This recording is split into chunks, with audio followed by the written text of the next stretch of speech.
आज का हमारा टॉपिक है रेलवे एग्जाम ग्रुप डी।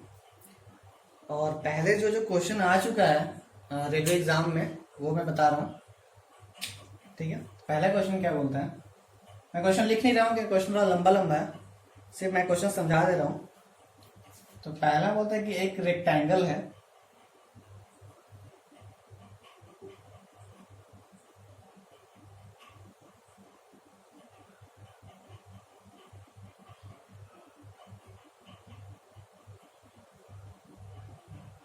ठीक है।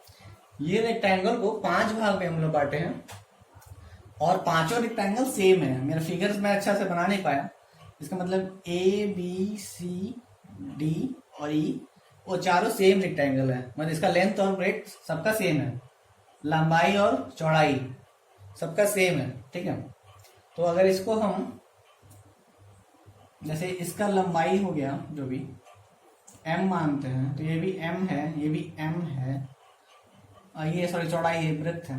इसका लंबाई जो है ये n है, ये n है, और ये हो जाएगा इसका लंबाई जो होगा ये n हुआ, ये भी लंबाई n हुआ, और इसका जो चौड़ाई जो हुआ ये m है और ये m है।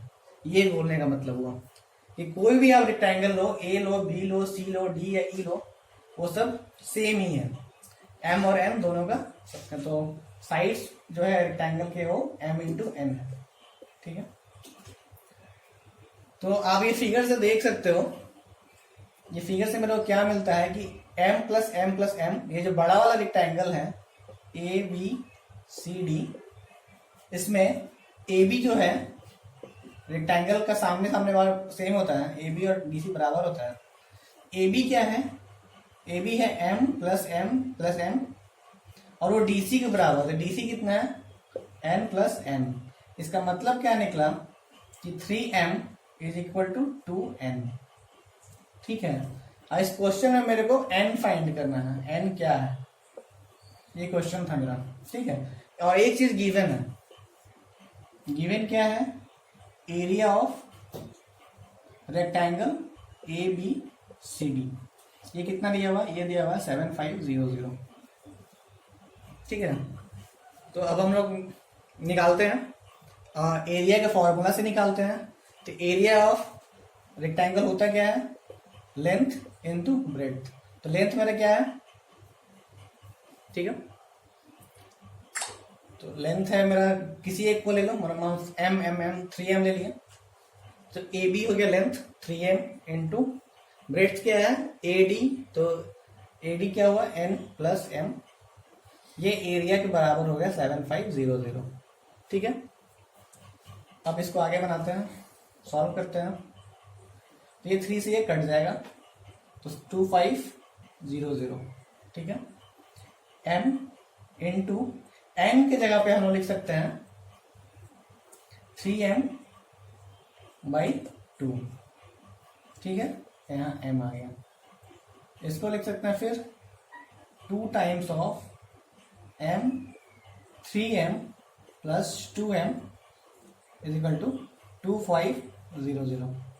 यहाँ तक क्लियर है। आगे हम लोग बनाते हैं,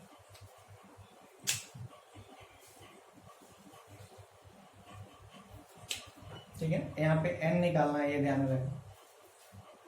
तो ये हो गया मेरा 5m square by 2 is equal to 2500। तो ये 5 से फिर ये 25 कटेगा तो 5 होगा, तो ये उधर जाएगा, तो ये हो जाएगा m स्क्वायर इक्वल टू 1000 आ गया। तो m हो गया मेरा 10√10। ठीक है, अब मेरे को m निकल गया और n निकालना था, तो n हम लोग जानते हैं, यहां से निकालेंगे, n हो जाएगा 3m बाई 2। तो ये हो गया 3 टाइम्स 10√10 बाई 2। 2 से ये कट जाएगा 5, तो ये हो गया 5 तरीके 15√10। तो ये हो गया मेरा n जो हो गया 15√10, ये आंसर हो गया। सिमिलरली आप m निकाल सकते हैं। ठीक है, नेक्स्ट वीडियो की ओर चलते हैं, सॉरी नेक्स्ट क्वेश्चन की ओर चलते हैं। सेकंड क्वेश्चन क्या बोलता है, इसमें क्वेश्चन लिखे नहीं हम, सेकंड क्वेश्चन बोलता है कि एक पोल है, ये जो ए बी है ये पोल है और ये जो ग्राउंड है, जो BC जो है ये ग्राउंड है, ठीक है। तो ये जो पोल है ये शैडो कास्ट कर रहा है उस ग्राउंड पे 15 सेंटीमीटर का, ठीक है। और ये जो DE है ये एक बिल्डिंग है। तो DE जो बिल्डिंग है इसका हाइट मेरे को पता करना है, और EF है जो ग्राउंड पे ये 60 लेंथ जो है इसका, अगर ये शैडो है तो ये, और सब इसमें गिवन क्या है कि same time, same point of time ऐसा हो रहा है। सब सेम पॉइंट ऑफ टाइम मेरे को ये पता करना, समझ में आना चाहिए कि इसका बोलना चाहिए थीटा सेम, ये एंगल तो 90 डिग्री है और ये थीटा सेम है, ये भी थीटा सेम है। तो ये बहुत दोनों ट्रायंगल जो है, triangle ABC and triangle DEF जो है ये सिमिलर हो गया। A मतलब एंगल एंगल एंगल सिमिलरिटीज है, ये तीनों सिमिलर हो गया। और सिमिलरिटी का ये फॉर्मूला मतलब रूल है कि साइड का रेशियो सेम होता है। तो इसको अगर हम H माने लेंथ ऑफ बिल्डिंग, तो 45/15 इज इक्वल टू H/60, ठीक है। और ये हम देख रहे हैं ये 4 बार में कट रहा है, तो ये जो 4 बार में कटा, ये 4 उधर जाएगा, तो ये हो गया H is equal to 45 × 4, this is equal to 180। तो लेंथ ऑफ बिल्डिंग 180 हो गया। थर्ड क्वेश्चन बोलता है कि रोम्बस दिया हुआ, ठीक है। तो रोम्बस का प्रॉपर्टी आप लोगों को पता होना चाहिए। रोम्बस का प्रॉपर्टी है कि सारा लेंथ सेम होता है, सारा लेंथ ऑफ साइड सेम होता है, चारों साइड सेम होते हैं। और जो डायगोनल जो इसका है ये परपेंडिकुलर भी होता है और बाइसेक्ट ईच अदर, मतलब ये लेंथ ये इसके बराबर होगा, ये इसके बराबर होता है। ये होता है रोम्बस का प्रॉपर्टी। अब आगे क्वेश्चन की ओर चलते हैं। तो क्वेश्चन बोलता है the length of one side of rhombus and one side of one of the two diagonal are 14 each. मतलब बोलता है अगर किसी लेंथ को, लेंथ क्या सब तो लेंथ सेम ही है, बोलता है चारों को जो लेंथ है हमारा ये 14 है, ये गिवन है। अब बोलता है दोनों में से कोई एक डायगोनल का भी लेंथ 14 है, तो हम AC को मान लेते हैं 14 है, तो ये 7 हो जाएगा, ये 7 हो जाएगा, ठीक है। अब इसको हम लोग FE मान लेते हैं। तो अब ट्रायंगल AEB में देखेंगे कि वो राइट एंगल ट्रायंगल हो गया, ठीक है। और मेरे को BE निकालना है, तो B कैसे निकलेगा, पाइथागोरस थ्योरम लगा देंगे हम लोग। तो ये हो जाएगा 14 का स्क्वायर माइनस 7 का स्क्वायर, ठीक है। और दोनों में 7 कांस्टेंट है, सेम है, तो हम लोग 7 बाहर निकाल लेंगे रूट के। तो ये हो गया 2 का स्क्वायर माइनस 1, तो ये हो गया 7√3, ठीक है। तो मेरा EB जो हो गया 7√3 हो गया, तो मेरा DE भी 7√3 हो जाएगा। तो मेरा दूसरा डायगोनल जो BD जो डायगोनल है ये हो जाएगा 14√3, ठीक है। अब सेकंड बात ये हमें जानना चाहिए कि हमें क्वेश्चन में है कि एरिया फाइंड करना है, ठीक है।